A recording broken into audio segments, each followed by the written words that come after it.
Hi Runworth, hope you've been enjoying the chapter so far. I'm going to read Chapter 7, The Sorting Hat. The door swung open at once. A tall black-haired witch in emerald green robes stood there. She had a very stern face, and Harry's first thought was that this was not someone to cross. "The first year's, Professor McGonagall," said Hagrid. "Thank you, Hagrid. I will take them from here." She pulled the door wide. The entrance hall was so big you could have fitted the whole of the Dursleys' house in it. The stone walls were lit with flaming torches like the ones at Gringotts. The ceiling was too high to make out, and a magnificent marble staircase facing them led to the upper floors. They followed Professor McGonagall across the flagstone doorway. Harry could hear the drone of hundreds of voices from a doorway to the right. The rest of the school must already be here. But Professor McGonagall showed the first years into a small empty chamber off the hall. They crowded in, standing rather closer together than they would usually have done, peering about nervously. "Welcome to Hogwarts," said Professor McGonagall. "The start of term banquet will begin shortly. But before you take your seats in the Great Hall, you will be sorted into your houses. The sorting is a very important ceremony because, while you are here, your house will be something like your family.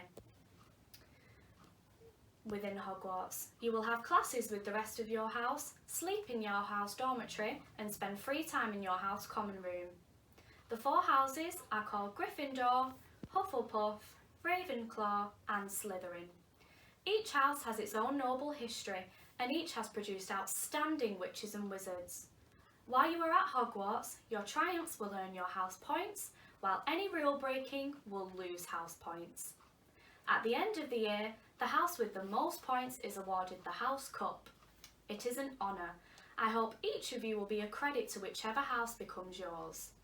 The sorting ceremony will take place in a few minutes in front of the rest of the school. I suggest you all smarten yourselves up as much as you can whilst you are waiting." Her eyes lingered for a moment on Neville's cloak, which was fastened under his left ear, and on Ron's smudged nose. Harry nervously tried to flatten his hair. "I shall return when we are ready for you," said Professor McGonagall. "Please wait quietly." She left the chamber. Harry swallowed. "How exactly do they sort us into houses?" he asked Ron. "Some sort of test, I think. Fred said it hurts a lot, but I think he was joking." Harry's heart gave a horrible jolt. A test? In front of the whole school? But he didn't know any magic yet. What on earth would he have to do? He hadn't expected something like this the moment they arrived. He looked around anxiously and saw that everyone else looked terrified too. No one was talking much, except Hermione Granger, who was whispering very fast about all the spells she'd learned and wondering which one she'd need. Harry tried hard not to listen to her. He'd never been more nervous. Never. Not even when he'd had to take a school report home to the Dursleys, saying that he'd somehow turned his teacher's wig blue.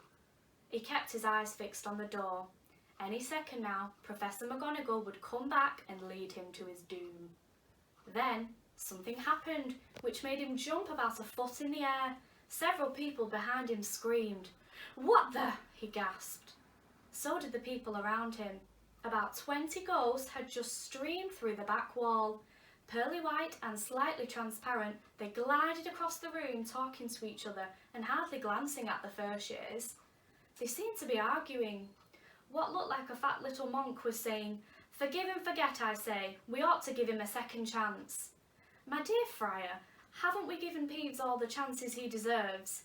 He gives us all a bad name and, you know, he's not really even a ghost. I say, what are you all doing here?" A ghost wearing a ruff and tights had suddenly noticed the first years. Nobody answered. "New students," said the fat friar, smiling around at them. "About to be sorted, I suppose." A few nodded mutely. "Hope to see you in Hufflepuff," said the friar. "My old house, you know." "Move along now," said a sharp voice. "The sorting ceremony's about to start." Professor McGonagall had returned. One by one, the ghosts floated away through the opposite wall. "Now form a line," Professor McGonagall told the first years, "and follow me." Feeling oddly as though his legs had turned to lead, Harry got into line behind a boy with sandy hair, with Ron behind him, and they walked out of the chamber. back across the hall and through a pair of double doors into the great hall. Harry had never even imagined such a strange and splendid place. It was lit by thousands and thousands of candles, which were floating in mid-air over 4 long tables where the rest of the students were sitting. These tables were laid with glittering golden plates and goblets. At the top of the hall was another long table where the teachers were sitting. Professor McGonagall led the first years up there so that they came to a halt in a line facing the other students, with the teachers behind them. The hundreds of faces staring at them looked like pale lanterns in the flickering candlelight. Dotted here and there among the students, the gold shone misty silver. Mainly to avoid all the staring eyes, Harry looked upwards and saw a velvety black ceiling dotted with stars. He heard Hermione whisper, "It's bewitched to look like the night sky outside. I read about it in Hogwarts, a history." It was hard to believe there was a ceiling there at all, and that the great hall didn't simply open onto the heavens. Harry quickly looked down as Professor McGonagall silently placed a 4-legged stool in front of the first years. On top of the stool, she pointed a wizard's hat. This hat was patched and frayed and extremely dirty. Aunt Petunia wouldn't have left it in the house. Maybe they had to try and get a rabbit out of it, Harry thought wildly. That seemed the sort of thing. Noticing that everyone in the hall was now staring at the hat, he stared at it too. For a few seconds there was complete silence. Then the hat twitched. A rip near the brim opened wide like a mouth, and the hat began to sing.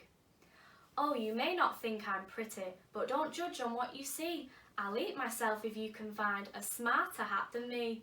You can keep your bowlers black, your top hat sleek and tall, for I'm the Hogwarts sorting hat and I can cap them all.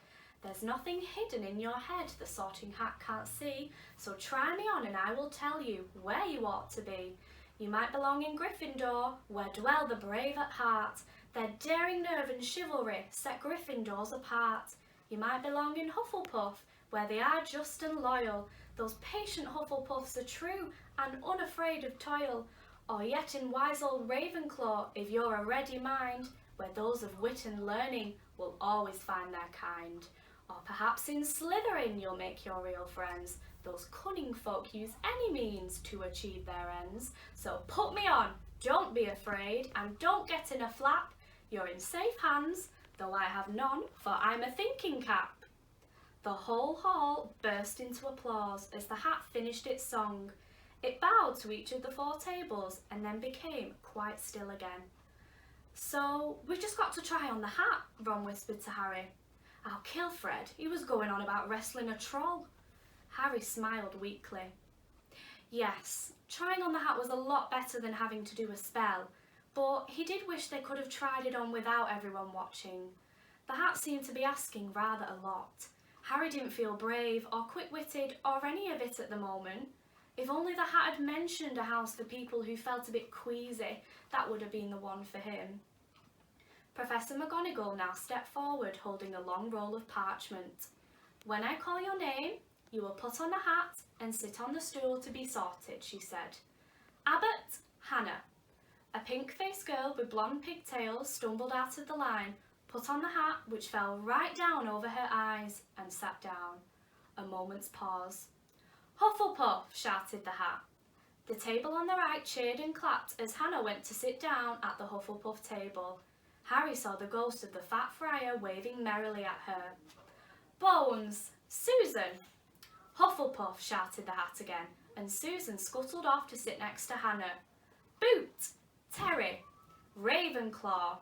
The table, second from the left, clapped this time. Several Ravenclaws stood up to shake hands with Terry as he joined them. Brocklehurst, Mandy, went to Ravenclaw too, but Brown, Lavender, became the first new Gryffindor, and the table on the far left exploded with cheers. Harry could see Ron's twin brothers calling. Bulstrode, Millicent, then became a Slytherin. Perhaps it was Harry's imagination. After all, he'd heard about Slytherin, but he thought they looked an unpleasant lot. He was starting to feel definitely sick now. He remembered being picked for teams during sports lessons at his old school. He had always been last to be chosen. Not because he was no good, but because no one wanted Dudley to think they liked him. Finch Fletchley, Justin, Hufflepuff.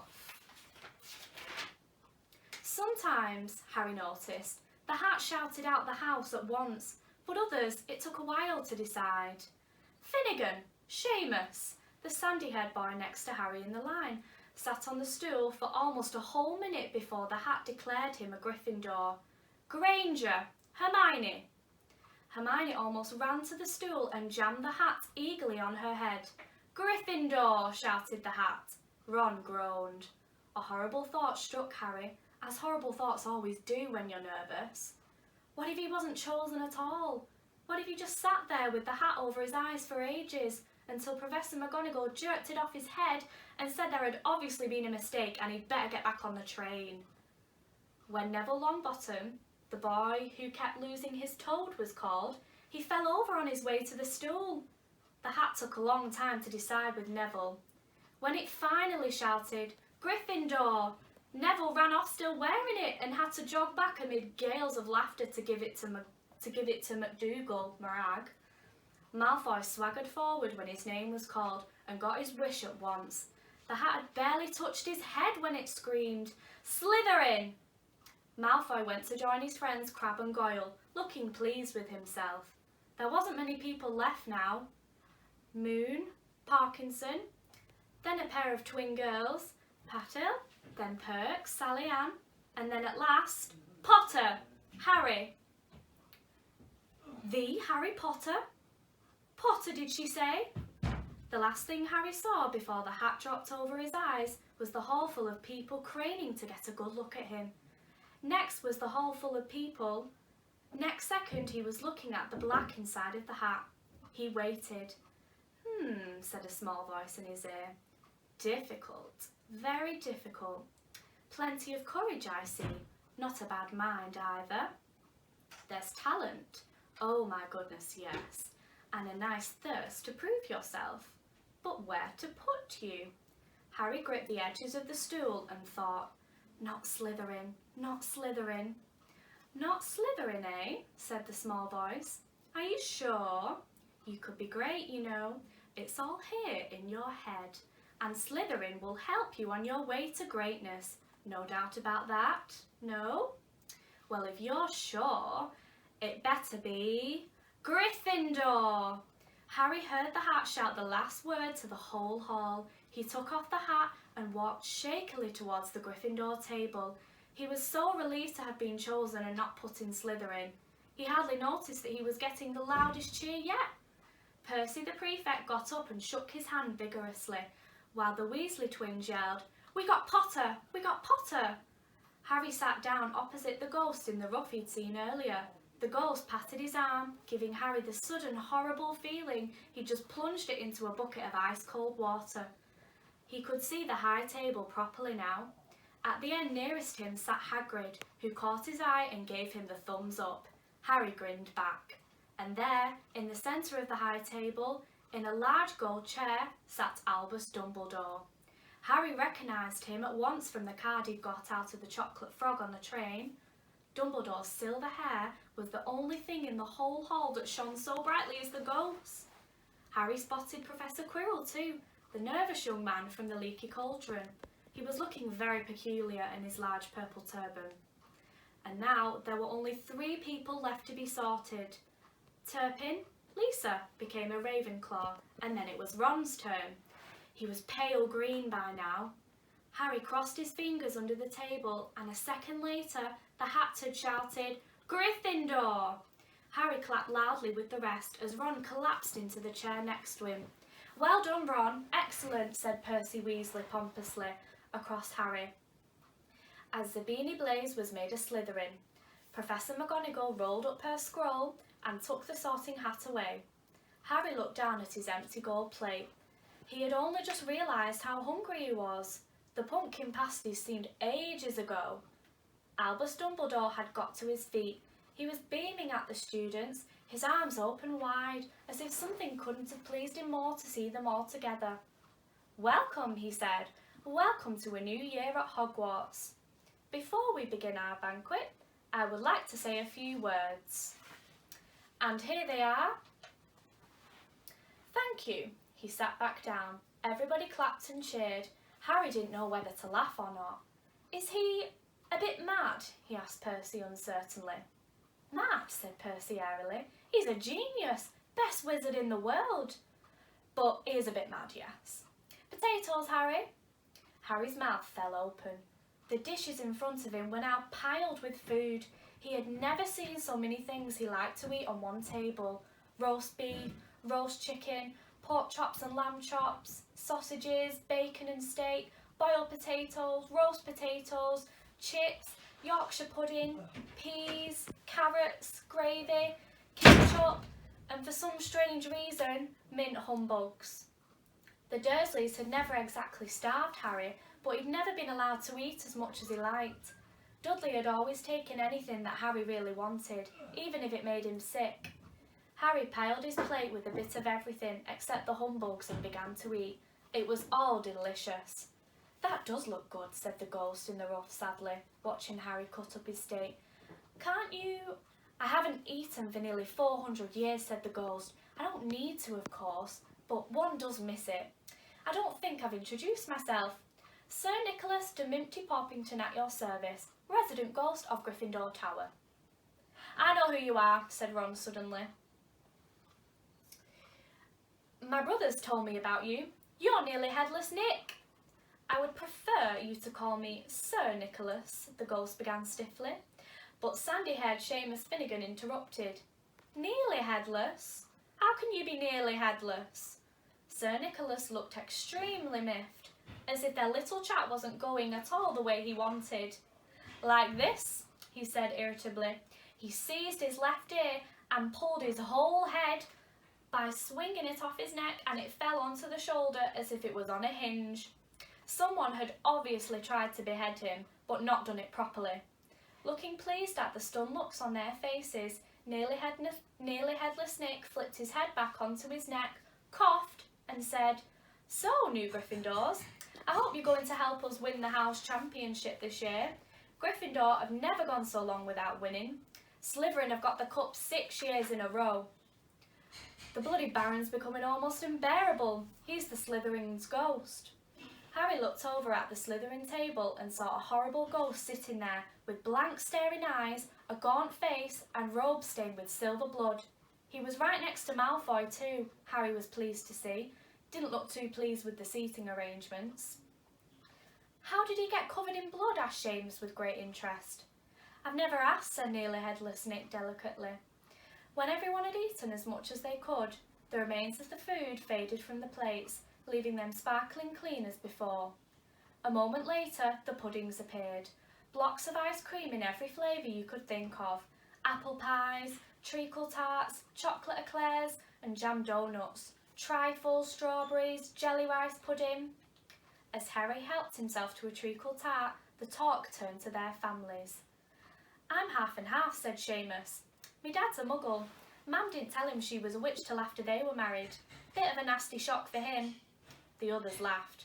What about you, Neville? Said Ron. Well, my gran brought me up and she's a witch, said Neville, but the family thought I was all muggle for ages. My great uncle Algie kept trying to catch me off guard and force some magic out of me. He pushed me off the end of Blackpool Pier once. I nearly drowned, but nothing happened until I was 8.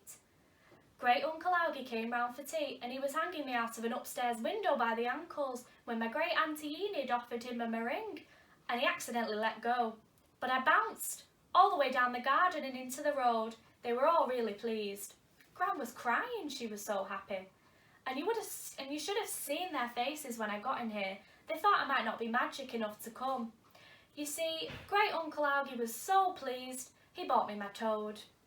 On Harry's other side, Percy Weasley and Hermione were talking about lessons. I do hope they start straight away. There's so much to learn. I'm particularly interested in transfiguration, you know, turning something into something else, of course. It's supposed to be very difficult. You'll be starting small, just matches into needles and that sort of thing. Harry, who was starting to feel warm and sleepy, looked up at the high table again. Hagrid was drinking deeply from his goblet. Professor McGonagall was talking to Professor Dumbledore. Professor Quirrell, in his absurd turban, was talking to a teacher with greasy black hair, a hooked nose and sallow skin. It happened very suddenly. The hooked-nosed teacher looked past Quirrell's turban straight into Harry's eyes, and a sharp hot pain shot across the scar on Harry's forehead. Ouch! Harry clapped a hand to his head. What is it? Asked Percy. Nothing. The pain had gone as quickly as it had come. Harder to shake off was the feeling Harry had got from the teacher's look, a feeling that he didn't like Harry at all. Who's that teacher talking to Professor Quirrell? He asked Percy. Oh, you know Quirrell already, do you? No wonder he's looking so nervous. That's Professor Snape. He teaches potions, but he doesn't want to. Everyone knows he's after Quirrell's job, knows an awful lot about the dark arts, Snape. Harry watched Snape for a while, but Snape didn't look at him again.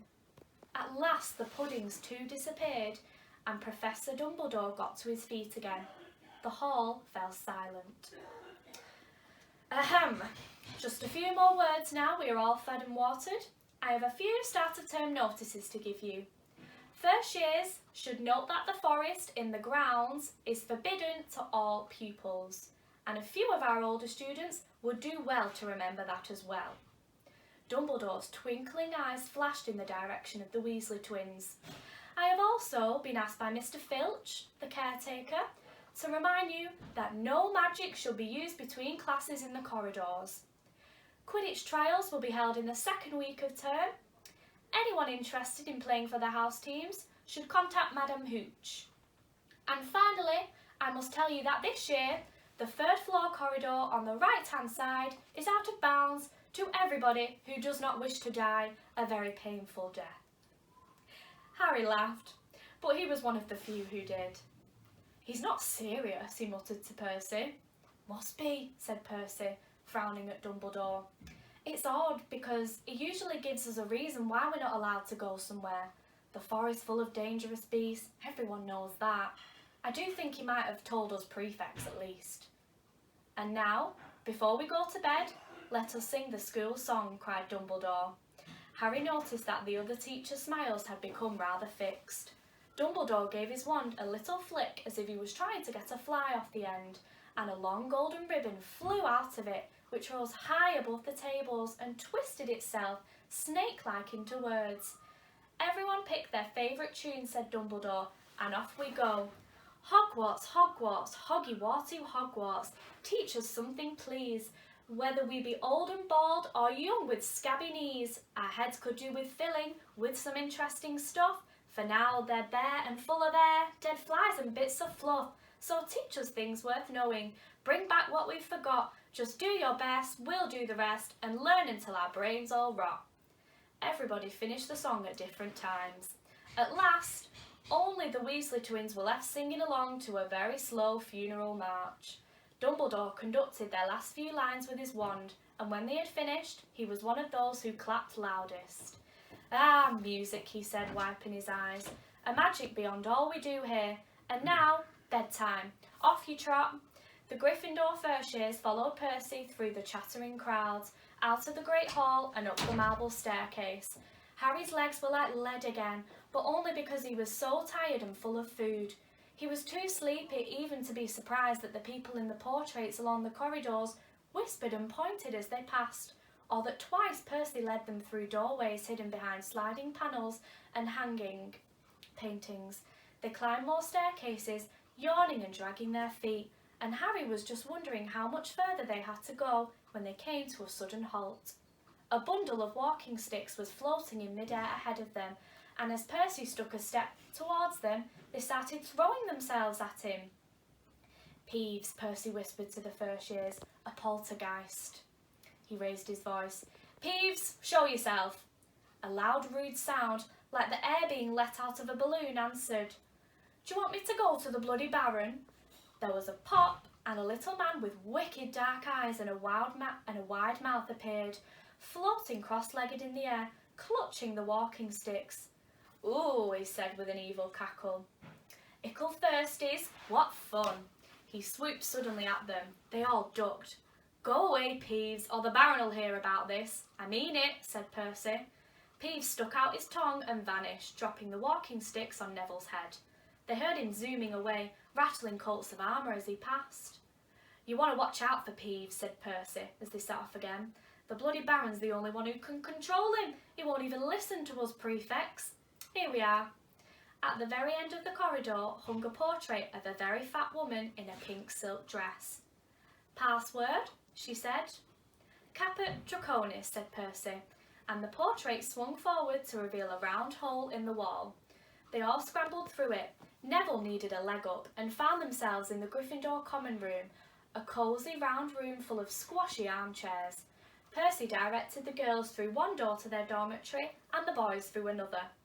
At the top of a spiral staircase, they were obviously in one of the towers. They found their beds at last. 5 four-posters hung with deep red velvet curtains. Their trunks had already been brought up.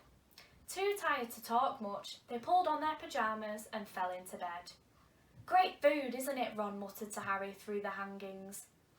"Get off, Scabbers, he's chewing my sheets." Harry was going to ask Ron if he'd had any of the treacle tart, but he fell asleep almost at once. Perhaps Harry had eaten a bit too much, because he had a very strange dream. He was wearing Professor Quirrell's turban, which kept talking to him, telling him that he must transfer to Slytherin at once, because it was his destiny. Harry told the turban he didn't want to be in Slytherin. It got heavier and heavier. He tried to pull it off, but it tightened painfully. And there was Malfoy, laughing at him as he struggled with it. Then Malfoy turned into the hook-nosed teacher, Snape, whose laugh became high and cold. There was a burst of green light, and Harry woke, sweating and shaking. He rolled over and fell asleep again, and when he woke next day, he did not remember the dream at all. Thank you for listening, Runworth. I hope you enjoyed that. Bye!